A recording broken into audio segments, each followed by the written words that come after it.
بسم اللہ الرحمن الرحیم الحمدللہ رب العالمین والصلاة والسلام علی اشرف الانبیاء والمرسلین نبینا محمد وعلی آلہ وصحبہ اجمعین اما بعد۔ گزشتہ درس سیرت میں ہم لوگوں نے اللہ کے رسول صلی اللہ علیہ وسلم کے طائف میں اوباش لڑکوں کے ہاتھوں پتھر بازیوں کا نشانہ بننے کے بعد عتبہ اور شیبہ کے باغ میں پناہ لینے، انگور کے ایک جھاڑ کے نیچے آرام کرنے، عتبہ اور شیبہ کا یہ دیکھ کر اپنے غلام عداس کو آپ کے پاس بھیجنے اور ایک گچھا یا ایک خوشہ کھجور کا آپ کے پاس بھیجنے کا واقعہ سنا تھا۔ عداس کی اور آپ کی کچھ گفتگو ہوتی ہے اور اس گفتگو سے اندازہ ہوتا ہے کہ حق جو ہوتا ہے وہ اپنی ایک اپیل رکھتا ہے، ایک کشش رکھتا ہے۔ عداس اور اللہ کے رسول صلی اللہ علیہ وسلم کی جو گفتگو تھی وہ اور اس کے آگے کے واقعات ہی آج کے درس کا موضوع ہیں۔ نبی کریم صلی اللہ علیہ وسلم نے عداس کا پیش کیا ہوا خوشہ کھاتے وقت جب بسم اللہ پڑھا تو اس کلام کو عداس نے بہت پسند کیا اور حیرت سے انہوں نے کہا کہ یہاں کے لوگ تو کھانے کے شروع میں اس طرح نہیں کہتے۔ نبی کریم صلی اللہ علیہ وسلم نے پوچھا آپ کہاں کے رہنے والے؟ جب عداس نے کہا یہاں کے لوگ نہیں کہتے تو اس کا مطلب یہ نکلا کہ یہ یہاں کے نہیں ہیں اور یہ جہاں کے ہیں، گویا یہ بات اور اس طرح کھانے کی ابتدا کرنا ان کے یہاں معروف ہے، لہذا یہ ایسی بات کہہ رہے ہیں۔ اور اللہ کے رسول صلی اللہ علیہ وسلم سے یہ بھی پوچھا کہ آپ کا مذہب کیا ہے؟ انہوں نے کہا کہ میں نینوا نامی بستی کا رہنے والا ایک نصرانی ہوں۔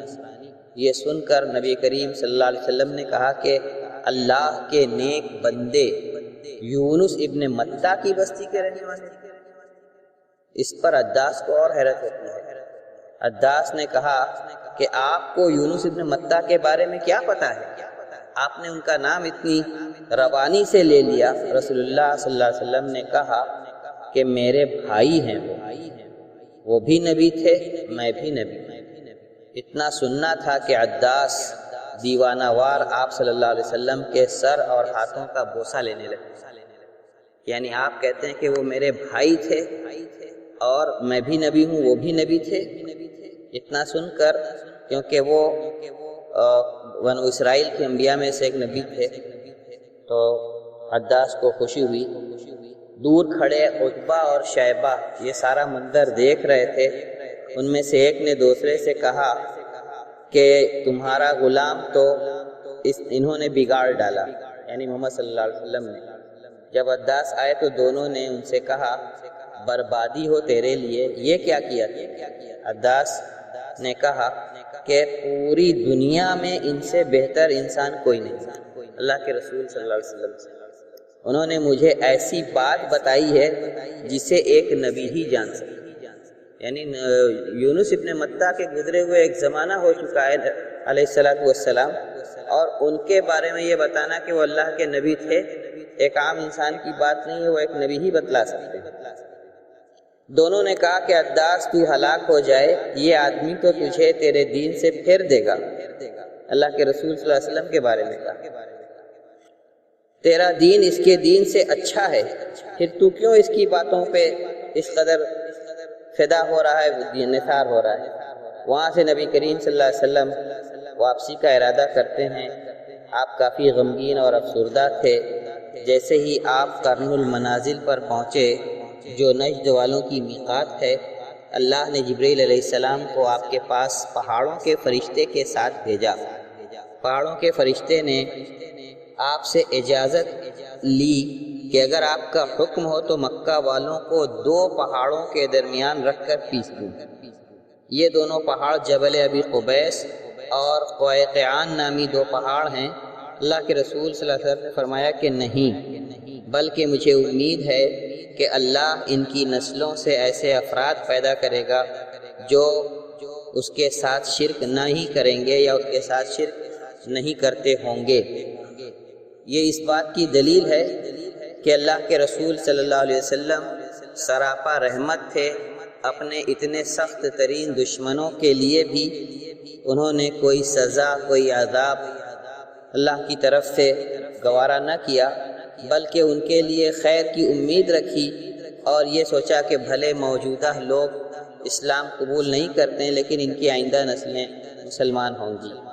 ایک مرتبہ عیسی عبدیالیل اور ان کے بھائیوں والے واقعے کے متعلق حضرت عائشہ نے آپ صلی اللہ علیہ وسلم سے پوچھا تھا کہ غزوہ احد جیسے سخت حالات جس میں سے آپ کو گزرنا پڑا کہ آپ کافروں کے گھیرے میں آ گئے تھے اور آپ پر تیروں اور دوسرے ہتھیاروں سے حملے ہو رہے تھے اور کئی صحابہ نے آپ کو اپنے اپنے سینے کو پیش کر کے دفاع کیا تھا، آپ کی جان بچائی تھی، تو کیا اس سے بھی کوئی سخت واقعہ آپ کے ساتھ گزرا ہے؟ اللہ کے رسول صلی اللہ علیہ وسلم اسی عبدیالیل والا پورا واقعہ حضرت عائشہ کو سناتے ہیں۔ بخاری نے اس کو اپنی صحیح کے اندر پورا تفصیل سے یہ واقعہ روایت کیا ہے۔ پہاڑ کے فرشتے سے اس ملاقات کے بعد اللہ کے رسول صلی اللہ علیہ وسلم کو کافی ہمت ہو گئی۔ آپ واپسی کے سفر میں وادی نخلہ پہنچے اور کئی دن یہاں ٹھہرے رہے۔ وادی نخلہ یہی قرن المنازل اور اس کے آس پاس کا علاقہ ہے، اور یہاں کافی پانی کے چشمے اور ہرے بھرے علاقے ہیں، جس کی وجہ سے یہاں رہنا اور ٹھہرنا کافی صحت مند تھا۔ آپ صلی اللہ علیہ وسلم بھی آرام کی نیت سے یہاں ٹھہر گئے، اور یہاں آپ قرآن مجید کی تلاوت کر رہے تھے، اور اتفاق یہ ہوا کہ جنوں کی ایک جماعت کا آپ صلی اللہ علیہ وسلم کے پاس سے گزر ہوا۔ وہ ٹھہر کر آپ کی قرآن کی تلاوت سنتے ہیں اور لوٹ کر اپنی قوم کے جناتوں کے پاس آ کر آپ کے مبعوث کیے جانے کی بشارت دیتے ہیں کہ آخری رسول جو اس زمانے میں آنے والے تھے وہ آ چکے ہیں، اور ہم ان کا کلام سن کر کے آئے ہیں۔ جنوں کا آپ صلی اللہ علیہ وسلم سے یہ پہلا سابقہ تھا، اس سے پہلے کبھی آپ جنوں کے سامنے کچھ پیش نہیں کر پائے تھے، نہ انہوں نے آپ کو کچھ پڑھتے ہوئے سنا تھا، لیکن اس کے بعد وہ بہت بار آپ کے پاس آتے رہے اور آپ صلی اللہ علیہ وسلم سے دین کی باتیں سیکھتے رہے۔ مکہ واپس ہونے کے وقت راستے میں زید بن حارثہ رضی اللہ تعالیٰ عنہ نے آپ صلی اللہ علیہ وسلم سے کہا کہ آپ کی قوم تو آپ کو وہاں سے نکالنا چاہتی ہے، آپ کیسے وہاں چلیں؟ آپ صلی اللہ علیہ وسلم نے فرمایا، زید جلد ہی تم دیکھو گے کہ اللہ اپنے دین کی مدد کرے گا اور اپنے نبی صلی اللہ علیہ وسلم کو غالب کرے گا۔ مکہ واپسی پر آپ حرا کے پاس ٹھہر گئے، غار حرا کے پاس جبل نور کے آس پاس، اور ایک آدمی اخنس ابن شریق کے پاس ان کے جوار کی گزارش لے کر بھیجا کہ آپ مجھے اپنی امان میں رکھ لیں، میں مکہ لوٹ رہا ہوں۔ اخنس نے اس پیشکش کو ٹھکرا دیا۔ پھر آپ نے سہیل ابن عمرو کے پاس اس سے پناہ اور اس کا جوار اور امان مانگی، اس نے بھی لوٹا دیا۔ پھر آپ نے مطیع ابن عدی کے پاس بھیجا، مطیع ابن عدی نے آپ کو جوار بخشا اور بہت خوشی کے ساتھ آپ کو اپنے امان میں رکھنا قبول کر لیا۔ خود ہتھیار سے مسلح ہوئے، قوم کے لوگوں کو بھی مسلح کیا اور خانہ کعبہ کے چاروں طرف کھڑے ہو گئے۔ قوم کے لوگوں سے مطعم ابن عدی نے کہا کہ میں نے محمد کو جوار بخشا ہے، حفاظت دی ہے، پھر آپ کو بلایا۔ آپ صلی اللہ علیہ وسلم زید بن حارثہ کے ساتھ مکہ تشریف لائے۔ مطعم ابن عدی نے اعلان کیا کہ میں نے محمد کو امان بخشی ہے، لہذا کوئی ان کو رسوا نہ کرے، اور اگر کسی نے ان کے در پہ ہونے کی کوشش کی تو میرے گرفت اور سختی کے لیے وہ تیار رہے۔ نبی کریم صلی اللہ علیہ وسلم نے حجر اسود کے پاس پہنچ کر اس کا استلام کیا، پھر 2 رکعت نماز پڑھی۔ ابو جہل نے مطعم سے پوچھا کہ صرف امان بخشی ہے یا ان کے فرما بردار بھی ہو گئے ہو؟ مطعم نے کہا کہ بس امان بخشی۔ ابو جہل نے کہا جسے تم نے امان بخشی ہے اسے ہماری بھی امان ہے، یعنی ابو جہل بھی ان کے ساتھ اللہ کے رسول صلی اللہ علیہ وسلم کو امان بخشنے کا اعلان کرتے ہیں۔ رسول اللہ صلی اللہ علیہ وسلم نے مطعم کا یہ احسان زندگی بھر یاد رکھا۔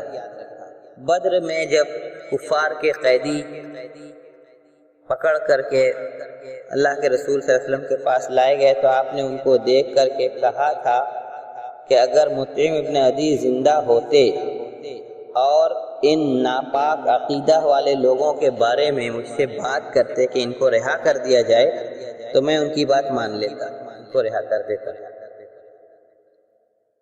اس کے بعد نبوت کے 10ویں سال آپ صلی اللہ علیہ وسلم نے کچھ اور کوششیں کی، مختلف قبیلوں پر جو قریش کے باہر کے قبیلے تھے اسلام کی دعوت پیش کی۔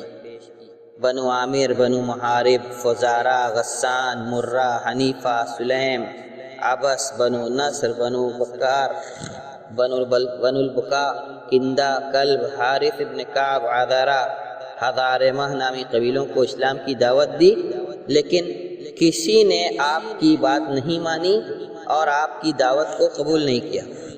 روایات میں آتا ہے کہ بنو عامر نے جب یہ واقعہ اپنے ایک بزرگ کو سنایا کہ بنو عبد المطلب کا ایک نوجوان ہمارے سامنے ایسی دعوت پیش کر رہا تھا، تو اس بزرگ نے اپنا سر پیٹ کر کہا کہ تمہاری عقلیں کہاں ماری گئی تھیں؟